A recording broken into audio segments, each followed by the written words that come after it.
Welcome back to The Hill. The 45th president currently on his way to Georgia, where he's expected to surrender at the Fulton County Jail. NewsNation will have special coverage as we await the arrival of Donald Trump. Now, while most of the Republican presidential candidates stood on the debate stage in Milwaukee last night, as you might know, the former president, the GOP frontrunner, opted not to. Donald Trump instead posted an interview with Tucker Carlson on X, Twitter, whatever you want to call it, just 5 minutes before the start of the debate. So we've been talking about this leading into the debate. Is he going to show up? Is he not going to show up? Is it smart? Is it not smart?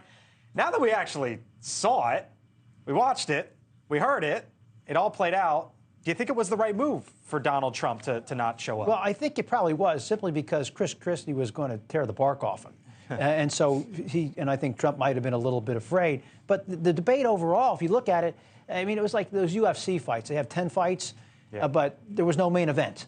You know, so there's some pretty good fights leading up to it. But that's kind of how I felt about it. So it was an undercard fight without Trump there. So he kind of sucked some of the. But you think he showed up because of he didn't show up because of Chris Christie, or because he had this big lead? Like, well, I think he'll talk about the lead, but he was going to get savaged by Chris Christie right on national television, and Chris is real good. Yeah, I mean, Donald Trump's never met a camera he didn't like, so I think him missing an opportunity to be on the stage was a positive for him, but I don't think it enamored him any votes for a general election, and neither did appearing on TV with Tucker Carlson. But if I was him, I wouldn't have shown up to that debate either, because Chris Christie was going to take him to a woodshed.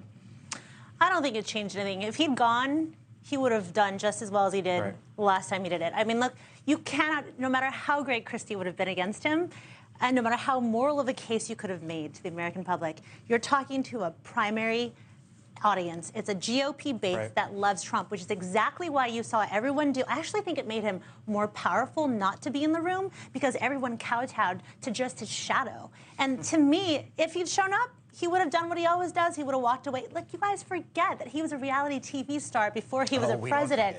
No, but I think that people do, and so why wouldn't he appeal to the camera? So it wouldn't have mattered if he was there or he wasn't. In this case, it was a toss of a coin. I think he just gave Joe Biden a get out of debate free card. Why would Joe Biden ever debate Donald Trump ever again? Well, that would be a bad look in the general. When the precedent has now been set that you don't need to show up to a debate, who cares? It doesn't matter. Every single reason that everyone's saying, why not? Why do we have two separate rules? If I'm Joe Biden, I'm not spending a minute on stage with Donald Trump. That makes Joe Biden look weak, does it not? No, I think every single thing that everyone's saying about why it's a good idea for Trump not to do it, why would that apply to the current president of the United States? May Melman, now that you watched the debate and with Donald Trump not there, real quick, I got 10 seconds. Good decision or no?